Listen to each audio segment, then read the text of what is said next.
Welcome to another episode of Courageous Me. Today we have got the very courageous Rosie Overcomer. And by the way, we're going to hear her story, but I love your surname, Rosie. Like, it's going to be so appropriate for the story you're going to share. That's that's something I'd love to know a little bit more about. But before we get into the juice and before we introduce you, could you just share with everyone what excites you about having this conversation with me today about courage? Hi, Kim. Thanks for having me here. Courage is in itself exciting because you are stepping out of the unknown. Normally, when you're exercising courage, and you're stepping out of the known into the unknown, and that can be exciting. And I think and inspiring to see other people doing that, and really, giving it everything you've got. You don't know what's coming, but you have courage, and you're brave, and you just keep going. Yeah. Yeah, and it sounds so easy when you say it like that, doesn't it? But it's not.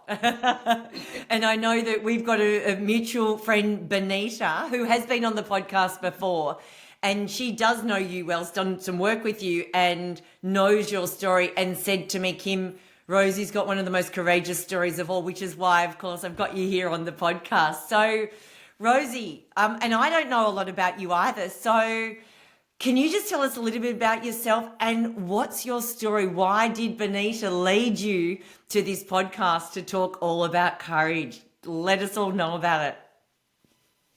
So I was born into a place called Gloriavale, and if you don't know what Gloriavale is, it's a religious-based cult, and it's in New Zealand. I was born there and lived there till I was 27. And it's very much based around you do what you're told, self-sacrifice gets you to heaven, you do what the leader says, no questioning, you all wear the same clothes. Unity is really a big aspect of their life, but I would say they misinterpret that word unity, and it's actually uniformity. And anything outside what they deem as Christian is evil and therefore going to hell. So I was taught growing up that if I left that place where God had chosen me to be, then I was in fact sending myself to hell. And along with that too, if I then was married and I had children and I took those children, I was damning my children to hell. And anything outside of that place is not as good as there. So there's kind of an arrogance around it, which you don't realize when you're there. You think you are chosen. God has put you there to live out the best version of Christianity there is. And when you grow up in that, it kind of seems normal and okay. And I think if I skip right to when we left, I was married and I had 3 children, and I had married the man that the leaders at Gloriavale had told me to, because they dictate every part of your life, including who you marry. And fortunately, I did love him, and it was like we wanted to marry each other, because it's not always the case. But we had started to question things, and it was around when we had our first baby, and I can remember this very significant moment of seeing her in her cot and knowing she wasn't safe to grow up there. And at that point, not knowing that leaving would be the road we went down, but knowing that I had to make changes as a mother for my children to be safe. And from growing up in there, I knew that from my own experience, that it was a very abusive culture, mentally, physically, emotionally, spiritually, and even though I didn't know what was better or that something could be better, I knew that's not what I wanted for my baby. And it's funny too when you look at things like that, and like for me, it was the love I felt for her that fueled my action, or fueled me to start thinking. And and thinking outside of the box, that I'd always just shut down any doubts or questions I had as me being the bad one. Like if I questioned the leadership, well then there must be something wrong with me. And I mean, and we were told that too, the leadership were ordained of God, so if you question them, then you're lacking in faith, you're sinning, you're not being a good Christian. And fortunately, my husband was on board with me having those questions, and he had the same doubts and questions. And together it took us 4 years to get to the place where we decided to leave. And it was a very hard 4 years too, because we kind of went backwards and forwards, and I'd think, oh no, we're just being, we're doubting, and we're not being full of faith, and we're not trusting the leaders, and we just went backwards and forwards like that. But each time we looked at things, it was like our minds were opened more and more, to the point where we did ask questions, and that got my husband kicked out. When I say kicked out, that means excommunicated. So removed from the property, and I was told he had left of his own choice. And when you've learnt to not trust yourself, even though in that moment when the leaders told me he left because he doesn't want to be with you and the kids, I knew that it wasn't true, but I didn't know that I could trust that I knew that. I thought I had to trust what the leaders said was true. And they said he didn't want to be with me. So, this starts a real confusing situation. They eventually let him back, but not for long, kicked him out again. And it led to a weird sort of a kidnapping where the leaders actually took me and my 3 little children, which we had a 3, 2 and a 1-year-old at the time, so very close in age, and hid me from Elijah, that's my husband, and 6 weeks of hiding, and I wasn't allowed to talk to anybody in that time. And hindsight's a beautiful thing. And you look back and it was so hard for me. I'd never been on my own with my children. I'd never had time to think. And I didn't know that until I had time to think. I'd never had time, and it's funny because, they're a Christian-based system, but I'd never had time to actually read the Bible on my own and try and understand it myself. Or if I had, I doubted that I could understand it because I wasn't a leader, I wasn't called of God.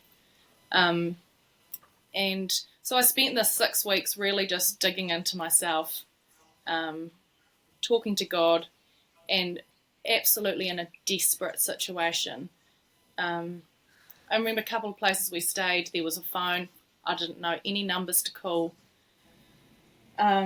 So really stuck with my 3 little children, and there's a leader there as well, kind of monitoring what I do.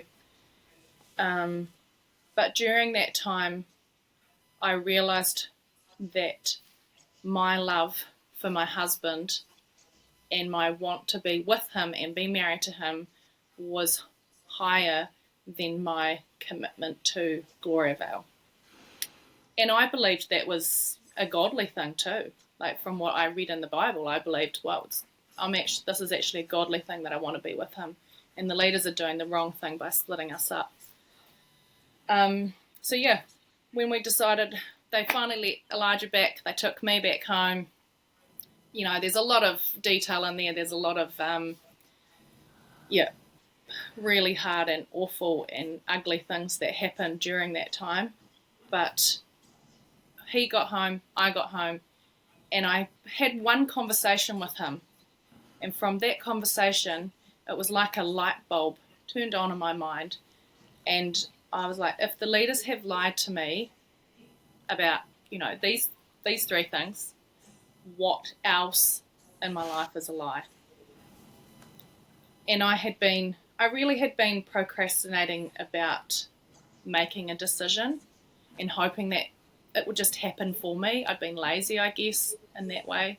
And I had to really get honest with myself and go, what do I want for my children? And is this the place? If the men that are meant to be the most godly can lie about all this stuff to us, is this how I want to raise my family? Yeah, and so we decided to leave and couldn't really tell anyone until the day we were going, otherwise they would have just kicked us out. And we really wanted to say goodbye to our families, even though you can't say goodbye. Just, spend those last few weeks kind of being in their presence, and knowing that we probably would never see them again or talk to them again. That was on the cards.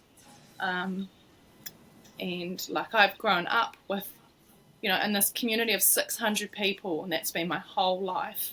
I don't know anybody outside of that.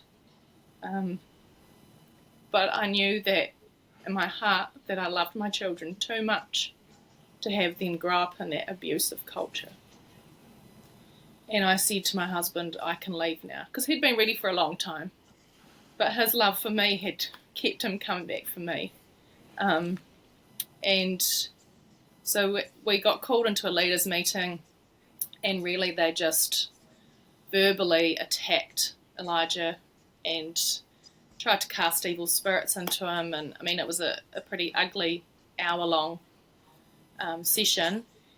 And then they turned to me and they said, you're going to be the good mother, Christian mother that we know you are. You're going to save your children's souls and do what's right. We know that you're strong and you will do what's right, and you'll stand against your husband who's evil. And I just said, actually, no, I'm going with him. I trust him above you. And the absolute relief that I felt at my own courage to stand up to these men who I had never, ever argued with was, I don't know, and it wasn't the end of it. Like, there was a lot more hard stuff and I had to kind of keep coming back to that. But when you take that step and you actually stand up for yourself and you do what's right based on your values, there's a real sense of, congratulating myself. I just felt so relieved. Like, all the confusion and worry and stress left me for that moment. And I knew without a doubt that even though we didn't have anywhere to go, we didn't have any money, that we were going to be okay because we were doing the right thing for our family. So, yeah, that was 10 years ago. Oh, my goodness, Rosie. Oh, I've got 1,000 questions running through my mind. So just to go right back to the beginning, so you were born in Gloriavale. Were both your parents, when did they join? So they joined early days when it was kind of still in its setting up phase, and not at all what it is now. But by the time I was born, we were living in community, had our own school, own preschool. Yep, pretty much kind of a smaller version of what's going on now. Yeah. Right. And I'm assuming that they didn't agree with you leaving when you finally decided to leave? No. Well, actually, my dad was the only person that gave me his blessing the day we left, which I might get a bit emotional about, but I had been praying for months that I would get the church's blessing, because in our teaching growing up too, like, we're never to leave the community without the blessing of the church. And I really believed that I needed that. And so I had been praying for a long time that I would get that. You know how I said before how I'd kind of been procrastinating and hoping it would happen for me? That was what I was hoping. I was hoping the leaders would just say, oh, we give you our blessing to leave, you can go, which wasn't even going to happen. But the day we left, it was probably 2:00 in the morning, finally sitting down and chatting to Elijah, and I was crying, and I said, I know I've done the right thing, but I didn't get the church's blessing. And I really asked God for that, and I thought that he'd give that to me. And he said, what about your dad? Didn't he give it to you? And I was like, oh, yeah, God answered that prayer. He did. Not in the way I thought, But God, my dad was as much a Christian, actually more of a Christian than those guys would ever be.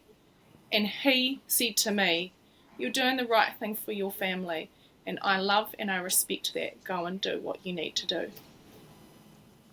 Oh, Rosie. Oh, wow. So you got the blessing, but maybe through a different channel than you thought was Yeah, going to come. yeah. Yeah. Wow. Had your dad ever thought of leaving? Do you know? Or, I didn't know at the time, but I found out a few years later that he did actually leave before I was born. So I'm the sixth child of 10. And so when my brother, that's 4 years older than me, was a baby, my dad had actually left and mum wouldn't go with him, so he came back, which is quite a common scenario in there.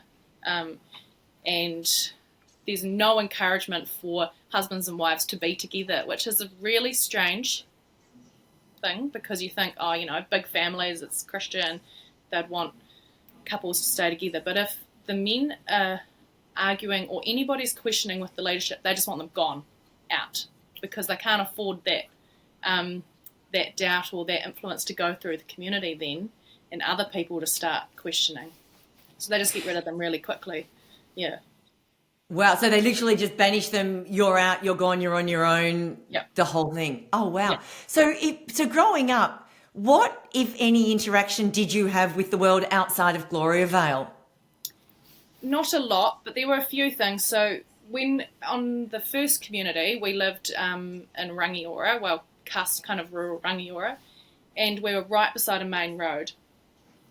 And we'd just occasionally see people, coming in, they'd pop in to see us or that sort of thing. We had our big veggie gardens and bread, and we sold that. And so we saw the odd person. And then growing up, we'd do our yearly trip to the dentist, take a big van load of us. We'd all go to the dentist and then all come home. They did a biannual concert that they held at Gloriavale. Actually, really quite a fabulous setup. A lot of creative and artistic people there. And so then we'd invite people in and they'd get a free meal and entertainment for the night. And it was kind of, I guess, sold as that was our outreach to the outside world. So, yes, we did get a bit of interaction, not a lot. Also, within that interaction, taught that the outside world was a very evil and wicked place, and everybody was trying to influence us to leave what God had given us. So, and to be a friend of the world is to be an enemy of God. So the interaction was very limited, and it's not like we were looking for it because we thought that was a bad thing. Yeah. And so it's almost like I can imagine like being in a bubble, like you're in your own bubble, and this is the safe place. The outside world is not Yeah. safe. Yeah. And I guess if you're born into that, like, why would you question it, right? If that's all you know. So did you believe then that the outside world was bad? Yeah, I did. I completely believed it was bad. I believed everyone was selfish and evil and only cared about themselves. And it's funny because growing up too, like lots of times I felt like things were wrong, or say there was a new rule made, they'd make a new rule publicly, and I'd have this feeling, which I didn't know at the time was my intuition or my gut telling me this is not right. And I would think, oh, there's something wrong with me. Like, I'm not being a good Christian because I don't agree with this new rule. And then after we left, we actually had a session with some police women who came and taught a group of us who had left about good touching and bad touching and what that looks like and what, and a range of abuses. And I remember just sitting there thinking and going, oh, like, I was right. I was actually right about that. And I had never learned to trust my intuition. I was always wrong. And so too, then when leaving and people are doing nice things for you, you have this, like, you want to be grateful, but then you think, oh, like, should I be? Because they're bad. And if they're doing something good, then they're probably helping the devil. It's so much messed up. But That's literally how I thought. That the people that outside that are doing good are actually helping the devil to make me feel comfortable in this world, so that I don't go back to Gloriavale and be a good Christian. Wow. Oh, wow. Oh.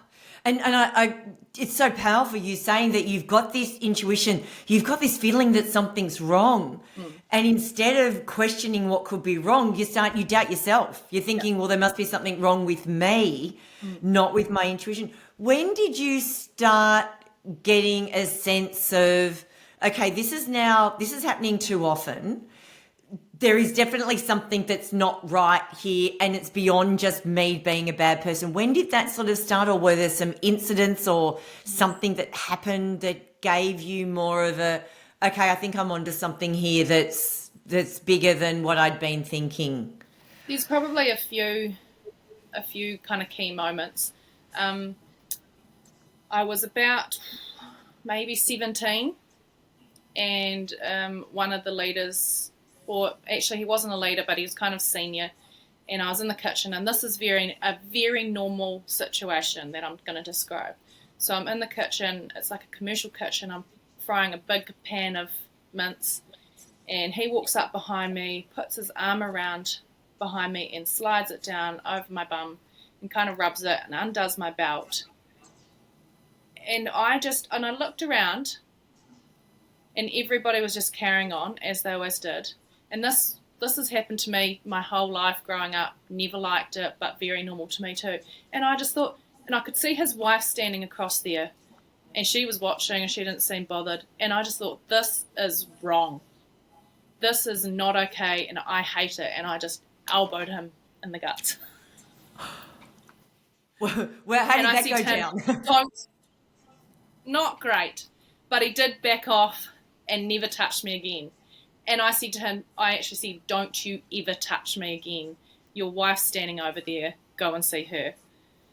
And I felt so empowered. Like, hey, I don't have to deal with this stuff. I don't have to keep putting up with this. But I did put up with it again and again from other men that I was too scared to do that too. But then again, another time, similar situation, and it was another guy, and I gave him a good punch again. And, it's kind of those things, and looking around, and once you've done that too, you start to notice more, like the look on other girls' faces too, and how uncomfortable they felt when the same thing was happening to them. And then the real key moment, which I mentioned earlier, was my daughter, my first baby, and seeing her and just knowing that I didn't want that for her, and thinking, and actually I remember talking to Elijah at the time and saying, I reckon that every second girl here has been sexually abused. And I'm not far off wrong. It's pretty much all of us. And I said to him, once she turns 7, I don't know what we're going to do, but we can't live like this anymore. And You just knew. Yeah, he could have taken me straight to the leaders and say, my wife's blah, blah, blah, speaking against you and saying this place is bad and that. But he didn't. And he gave me space, and then we both did that for each other. And yeah, I think because of that, we gave each other space, we listened, and we didn't dob each other in, as was what we were meant to do. Then we could kind of grow within that and feel safe to discuss our worries and our concerns with each other. Yeah. Wow. Okay. So, which is great, right? You're on the same page with this Yeah. guy, because I'm assuming that there'd be others that wouldn't be on the same page. And as you say, they would dob in their spouse to or the authorities. And what would be the repercussions of that happening? Well, it could vary, but they'd probably just kick him out. Yeah. Okay. And that, I'm assuming that wasn't a good thing. Like, people didn't want to be kicked out. No, because, well, being kicked out is like a form of punishment. It's like, when you're a kid, well, I don't know, you go sit in the corner. You're the bad kid. Or, your desk has to be up here because, well, I don't know, this is what happened to us. Um, Yep, that happened in yeah. our world too. Yes. You Yes. get a spanking in front of the class, or you stand on the stage while we all eat because you've been naughty. So it's a form of public shaming, um, as well as getting kicked out. Then you have no access to anything. You have no access to the outside world. You have no access to your family, friends, children, spouse, nothing. So isolated, really. And it's up to the leaders how long that goes on for. And for some people, Wow. that could be months and months and months until they repent. And they come back. Well, not always. Okay. Not Well, always. like you, but Yeah. yeah. Okay. Why? And did you know anyone that had been out, Yes. come back in and said, like, validated some of your concerns that no, the outside world is not bad and what's going on in here is not right? Did that ever filter back in? No, it didn't. Okay. And I think the leaders were very careful when people came back in who they talked to. So even when Elijah was kicked out and they let him back in, he wasn't allowed to talk to his own siblings, his own mother. Why? And he was watched, he was followed by a leader all day, pretty much every day. People would just, there was somebody always kind of watching him. And that's to make sure he doesn't talk to anybody. He doesn't influence anybody. Yeah. They're Wow. trying to keep their community separate from the outside world, so they don't want any influence. Wow. Okay. And so you were born into it, right? So you didn't know anything different. Over your journey there, 27 years, did other people from the outside come in and join as off their own back, right? You didn't have a choice. You were born into it. Did you see other people come in, and do you know why they came in? There was a couple, not many, but there was a girl, she was 12, and her dad had left. Her mum was still in there. Dad had some of the kids. Mum had one, I think, still with her. And she came back because she just really missed her mum. And she's still there now. And then there was a family that came, and I remember them saying things along the lines of, the outside world is unchristian and we're struggling with church and nobody actually living what they preach and that sort of thing. So that confirms Gloriavale's narrative. But they didn't stay long. Anybody that came like that seemed to, 3 months would be the max, and then they'd be gone again. Yeah, but a few did come and go. Not many though. Yeah. No. So most of them were born into it. So this is kind of, they know no different, right? No. Yeah. So how did you said that you don't even get to choose who you marry. How did they choose Elijah for you? How does that work? When I was probably about 20, I remember finding a list on the leaders' table, and it had all of the girls right down to babies and all of the boys all lined up, and they had like lines, matching lines drawn between them. So the leaders told us that God told them who should marry each other. But there was a bit more involved with them, like trying to keep bloodlines clean, so there's not, intermarrying or issues that way. But they were just, I don't know.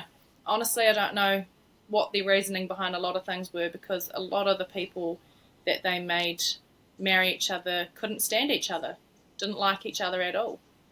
But that doesn't matter. If the leaders say that's what's happening, then that means that's what God has said. So don't argue with it. Yeah. So you just have to go with their decision. Yeah. Did anyone ever object and say, but I have feelings for this person over there, I don't want to marry this person? Did anyone object at all, or?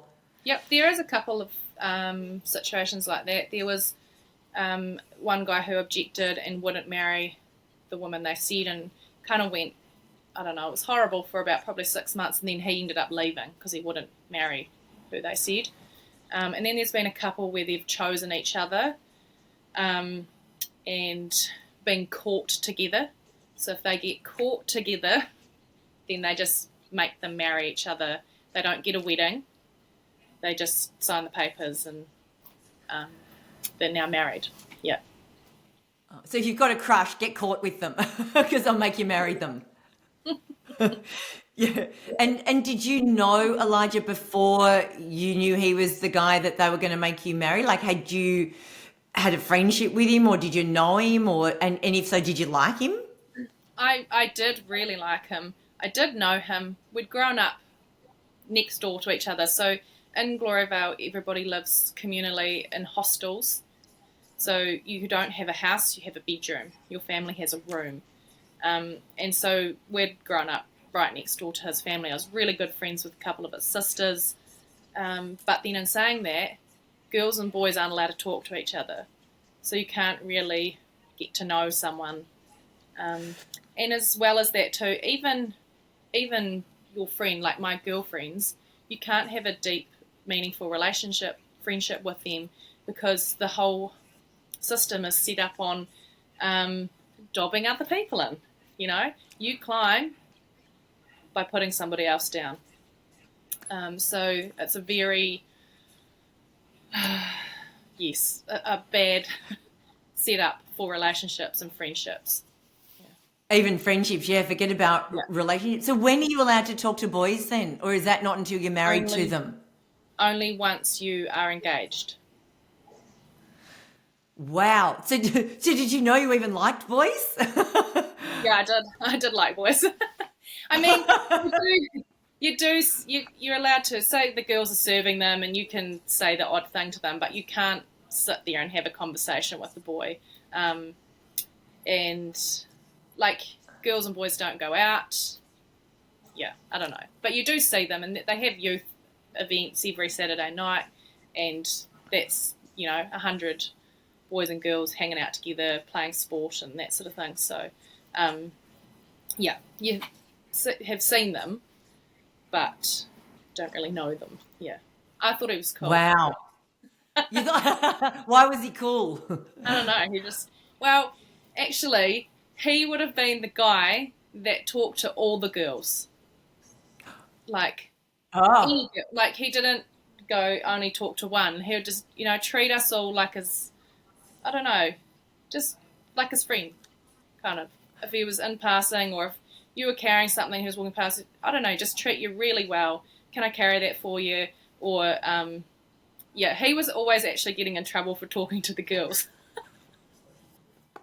I love that. It's like being in the schoolyard. For me, if I talk to the boys, I'd get into trouble. But this is like life for you. Yeah, wow. And so you've got a room. So when you've had your first child, you've still only got a room? You don't get more space, or how does that work? Yeah. You keep your room. So you don't get another room until, well, it's a bit different now, but when I was in there, you didn't get another room until you had 6 children. 6? 6 children. Fruit. Yes. How many have you got now? 6. But did you had 2 outside though, is that right? We were pregnant with our 4th when we left. And yes, I've had the 4th and a 5th and 6th since we left. Yeah, and my 6th is 5 now, so we're done. But I have worked out that if I was still in Gloriavale, I'd probably have 10. Oh, fruit. Well, is that kind of the expectation that you just keep having babies? Yeah, it is very much the expectation. A woman's goal and aim in life is to have a whole lot of babies. Yeah. Right. Okay, great, if that's really what you want, right? Yeah. Yeah. So, okay, the great getaway. So you decide you're going to leave. You've actually got your father's blessing, albeit not your mother's, and I'm assuming no other family members. Where did you go? Like, what physically happened? So we asked the leaders if we could borrow a vehicle, because we didn't have a vehicle. And then it would have been 6 hours later that they eventually said someone could drop us off somewhere. And during that time, they just sent all my family friends to convince me to change my mind, just one after the other. And I remember during that time too, so my mum came and she was really upset. And she said, why are you leaving? Dad and I raised you here because we thought it was the best place to raise our family. And I said, I respect that and I love you, Mum. Now I've got to do the same thing for my kids. And I don't believe that their best place is here. I don't know where it is, but it's not here. And then I said to her, do you have any bags I can put my stuff in? And she's just like, no, why would I help you leave? And she left the room. And then Elijah's sister had left before us, his older sister, a few years earlier. So we knew she was living in Christchurch. So we asked to be dropped off in Christchurch. And they, on the way over the pass, so we live probably, would have been 3.5 hours from Christchurch.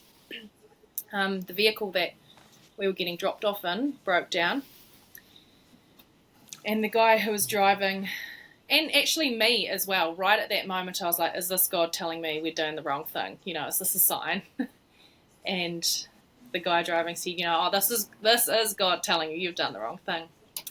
And Elijah says, oh, I'll walk up to the farmhouse and ask if I can borrow a phone. So he goes off, takes 2 of the kids, I keep the baby at the van, and he, I was probably there for about half an hour. And then I see this red BMW pulling up, and Elijah's in the driver's seat. And I remember going, what have you done? And so he'd gone up to the farmhouse, asked to use the phone, couldn't get through to Gloriavale, couldn't get through to his sister in Christchurch. And the guy said to him, oh, just to put this into perspective too, so we all wore the same clothes in Gloriavale. But when we left, they had made us change because they didn't want us to be seen in Gloriavale clothes because we're now bad and they didn't want to be misrepresented. So we're not wearing Gloriavale uniform. And the guy said to Elijah, are you trying to escape something? And Elijah said, yes, I am. And he said, is it Gloriavale? And he said, yeah. And he said, what do you need? I'm here to help. And I mean, he just gave Elijah the car and said, just bring it back when it suits. Doesn't matter. And his wife filled up the back with food. And anyway, Elijah jumps out of this. Oh, it was so flash. I'd never seen anything so flash. All the interior was beautiful. And he jumped out, he's so excited. He's like, look what they've given us. People are good. And he opens the boot and he's like, look at all this food. They don't even know us and they've given us more than the people that, you know, are supposed to love us. And we were both so confused in that moment too, like excited and confused. Like, this is, like, doesn't add up with what we've been told, that people would do something nice for us. But then at the same time, doubting that goodness and going, are they doing this for the devil? You know? So confusing, but like you are grateful and you love it that people are good to you, and so many people have been good to us since we left. Just gone out of their way and given us so much. But yeah, it took us a long time to actually get over that confusion of, is it good or is it bad? Yeah. Well, especially 27 years of it, like Yep. this is all you know. So just going back to, you mentioned that in Gloriavale you all wear the same uniform. What is the uniform? What does that involve? For the men, it's shirt and trousers. Actually, they get mistaken for police a lot. Same sort of colour, tie. And the women, it's a long navy blue dress with a white collar. And women are not to wear anything that resembles a man. So only dresses. So I'd only worn a dress for 27 years. Pretty And much the blue the same one. Oh, the same one. Oh, no, they make a new one. So they No, do. I mean they like call the them a same dress style one. though. Yeah, the same style. Yeah. Oh, wow. Okay, so where did you get the clothes then when you were leaving? Where did you get the clothes to wear? Because they wouldn't let you wear Gloriavale clothes. Did they have a stash of like Yeah, they outside had a world stash. clothes or? Yeah, they did. they threw 2 banana boxes in the room and said, find something in there to wear. And there was a whole lot of costumes and like really random stuff. And there was one long skirt. And so I put that on, and it had a split right up to like a really long split. And I've worn a long dress my whole life, not showing any leg. And then they got the whole community to line the driveway, and we walked out. And I was trying to hold my skirt together and hold my babies, and they were saying, "Oh, look at you, already dressed like the world," and "Oh, you're going to hell now," and yeah, I don't know, but it was like just adding to the shame, making it as hard as possible for us to leave. But you knew you weren't going back. You knew you was going to still keep going with this, Yeah. no matter what. Yeah. Yeah, I did. Yeah. Oh, this is courage at another level, Rosie. Seriously. Can I ask, this is a really weird question. How do you actually make a baby if everybody's in the one room? Okay, I'm trying to say that politely. Knowing full well how you make a baby. It's How do you do that? That's a fair question. It's awful. Okay, so obviously I grew up in there, and I'd say my parents were probably very respectful of us as kids compared to a lot of parents in there. And like I might wake up at 2:00 in the morning and I hear my mum and dad, and I'll just be like, ah. But Wow, okay. yeah, they just have a curtain around mum and dad's bed. That's all. And then the kids are all in bunks. And a lot of parents, I mean, this is awful to say, but a lot of parents think it's good for the kids to hear and to be involved.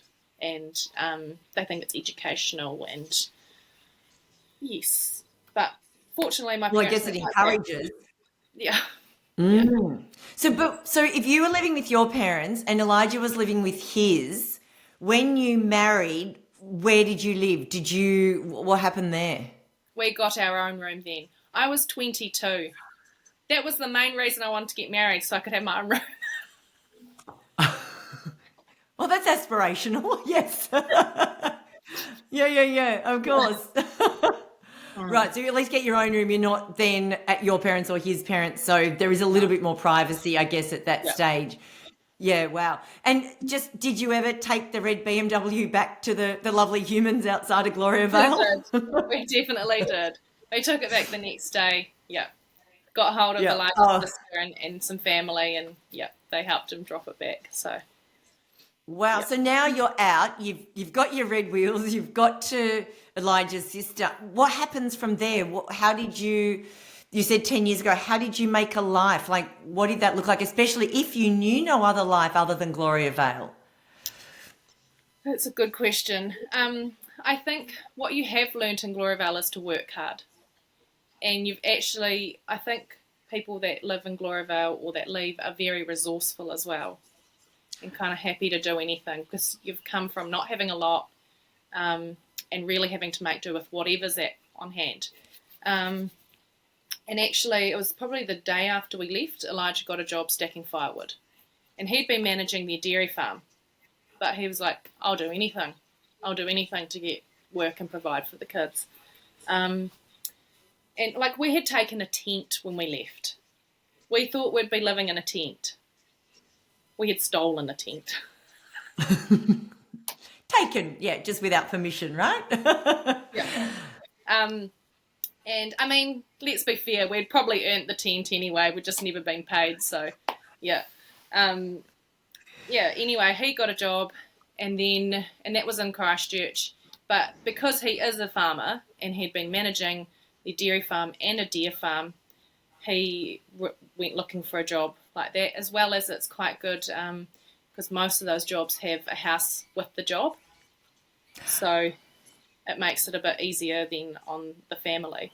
So family member helped him do up a CV, and he just applied for every job he could find, like 50 jobs. Wow. Yeah. And within 6 weeks we had a job on a farm. Yeah. And actually, that's probably where it hit me how hard it was. Because, so up until this point, I'd been living with his sister, his brother, then my cousins that we got in contact with, um, and kind of had support around and people around. And even though I was really struggling and finding it hard, there was people around. And then all of a sudden, we're out on a farm. I can't drive. I've got 3 little children, due to have another one. He's off at work, and I've never been by myself, kind of in charge of my children. Um, and I can remember him Wow. coming home from work, and I just said I want to go home.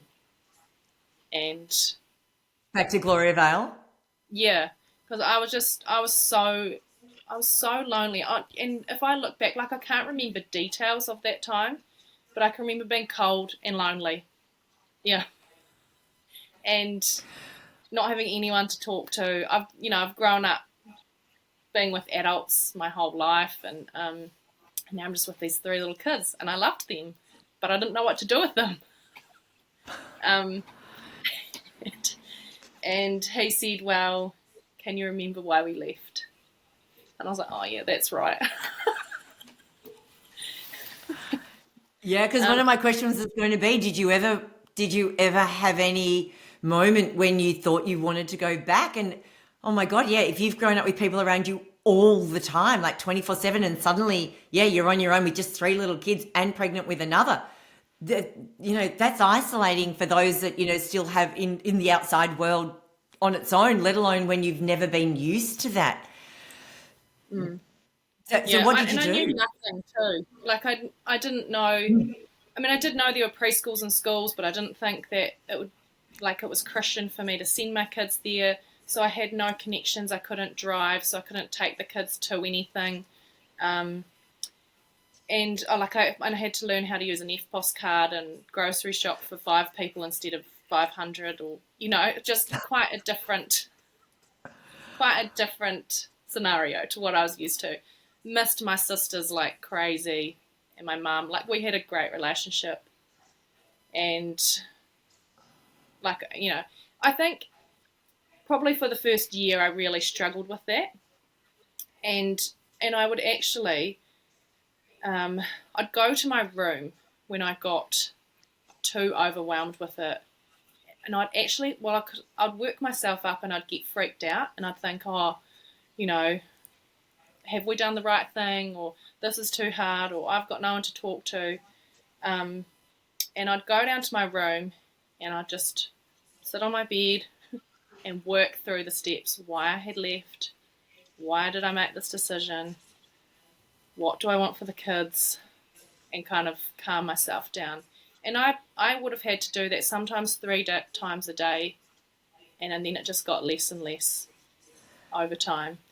And we got involved with the church reasonably early on after we left, and they were amazing. And once we got involved with them, there was a lady who used to come out and help me out with the kids, or take me into town to do my groceries. And through that, then I was able to start building friendships and relationships with other people. And So that really integrated you into society and yeah, gave you what you needed to make it work properly. yeah, yeah. Yeah, wow. And what are some of the things going through your mind as you're going through all of this? Or where did you get some, oh wow, yeah, what I thought back then when I thought it was my intuition and then thought, no, maybe it was me that was wrong. What are some of the things that were dispelled, some myths that were dispelled for you now, realizing that, the outside world is not bad and there are good people? Mm. Talk to me about some of those things. Probably an early on, because we'd been told that we'd never survive in the outside world. Like people struggle financially. I mean, and yes, that doesn't mean we've never struggled financially, but we were told we'd never survive. And Elijah's working; he's earning a pretty good wage, and we were surviving and we were saving. And I was like, oh, well, that's not true. um, that was one that was pretty quick, and then another one was that there were no Christians on the outside world, and being involved with this church and seeing how, like, they were a lot more Christian than what I'd grown up with. They loved people. They treated them well. And they took us in as very kind of needy and, well, unknowing of this world people, and went out of their way to care for us and our family. And I was like, well, okay, there's another one that's not true. And then too, within that church, there was teenagers, and they were amazing kids. And I'd look at them and I think, they love their parents. They're doing great. You know, they're going to school and working hard and treating people respectfully. And I think, oh, you can raise decent kids out here. So they were a few kind of earlier on ones that I was like, oh, well, that's not true. That's not true. Another one was that my husband was just going to run off as soon as we left with somebody else. Well, you know, we're 10 years on and he still hasn't. Yeah, that's a good thing. Yeah. Wow. And have you never seen your mum or any other family members I have. since? Yep, I have. It's been from my side though. So when people leave in Gloriavale, you're supposed to cut them off, kind of burn their photos, never talk to them, not even say their name again. And I guess when we left, we're expecting that same thing. Nobody ever comes back either, or no, you know, they don't come back to visit, and if they do, they're not welcome. And it was actually Elijah who first got that going. Very persistent sort of a person. And he was like, well, my family's still in there and I want to see them, so I'm going back. And he would just rock up to visit. And then I followed suit. And it wasn't good for a long time. Like it could go quite badly. You know, they might get physical, violent, very verbally abusive. But it's got better over time. Definitely, it's changed a lot. Whereas, you know, I can go up now and talk to mum. It's not like I'm welcome there, but I can. I go up there. Yeah. You And I can take still them see her. Yeah. Yeah, absolutely. And like obviously I'm assuming that because you've left, they don't want you out there talking about Gloriavale in any bad light. How has that played out? Has there ever been moments where you felt threatened, or like you're sharing your story now, but I'm assuming you weren't always comfortable to do that. Is that right? No, I haven't always been comfortable too. I think early on, we used to get a lot of letters from people inside Gloriavale, and normally from the same few people, and we'd get one every week telling us how bad we were and that God was watching us and we were going to get this dealt out to us in our lives and would probably die of a car crash, or, you know, our kids were going to get cancer and die. So we kind of got that a lot. And I was really fearful.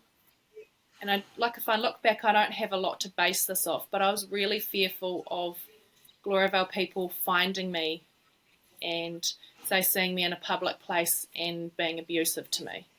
And that's never actually happened, but I had this fear that it would happen. And, like, I've shared my story a lot, and I've been involved in some court cases and that sort of thing. And if I've rung Gloriavale, like, probably a couple of years ago I rang and I got the office girl and she just went off at me about lying about Gloriavale. And I said to her, look, well, I haven't told any lies, I've just told my story and this happened to me. And I know that it's happened to a lot of other people and it's not right. So you can choose to believe what you believe, but I'm going to tell my story. So yeah, I get a bit of that. That's not the only time, you know, I've had that a lot. Even when I go up there and there might be a leader that comes up to me and be like, you're lying to the outside. I'm like, well, I'm not. Yeah. Oh, and also, actually, when you're in Wow. Gloriavale, And you sign a... Sorry.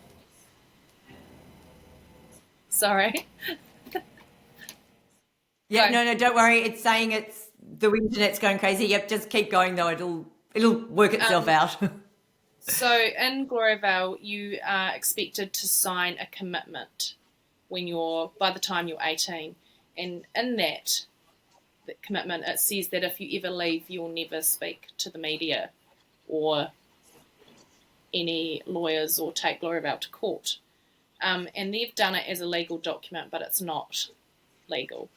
And that was actually something that I had to come to. That was one of the things I had to come to, that I was happy to break that vow, that commitment when I left. And it was kind of a big deal because it's not just a legal document, it's like a spiritual document, and it's holding your soul. And it says at the very end of that document that if you ever break any of these vows, you do so to the peril of your soul. So they've kind of signed your life away when you sign that. And getting to a place where I understood that that was a wrong thing, and I was coerced to sign that, believing that it was for my faith that I was signing it, was something I had to come to before I was able to think I can leave now. Yeah. Yeah, and I guess that's if that's where your faith is and where your belief system is, that'd be a massive one to overcome, because that's not even just legally, that's deep inside you. Yeah. Yeah, wow. And is that what the court cases were, that Gloriavale were grumpy that you were sharing your story as you were telling it? Is that why you ended up at court cases? No, court cases are something separate. The court cases are people out here that have taken Gloriavale to court over various issues. So there's a few different cases. There's some employment cases, there's civil case, and then there's some criminal cases, human rights. There's a few different ones going on, and I'm not involved with all of them, but I have been involved with a couple, and just as a witness for those cases. And it's probably the repercussions from Gloriavale. Like, my mum did stop talking to me for a period of time and refused to talk to me because I was involved with a particular court case. Yeah, well, I don't know. It seems like she was refusing to talk to me. She didn't say, I'm refusing to talk to you, but that's kind of the response I got. And that's, a repercussion you've got to be prepared to take for the long-term good. And I always, I look at the kids in Gloriavale, and a lot of them are my nieces and nephews. But I feel like I have a connection to all of them. Like, I look at them and I think that's me. And also, that could be my kids. And had I not chosen to take a different path. And so I feel like I have a responsibility or a calling to not just sit quietly by and let the same things happen to them that happened to me and not try and make a difference. So that's something that that's why you're sharing your story. Yeah. Oh, Rosie, I feel it in every part of my body. Absolutely feel it. So I'm assuming no regrets? No regrets. No. And getting out there and sharing. I didn't know any of what you've shared. I didn't know any of it. I didn't know anything about Gloriavale. And of course, I'm sure we've only touched the surface. You've got 27 years of it. What does life look like for you now?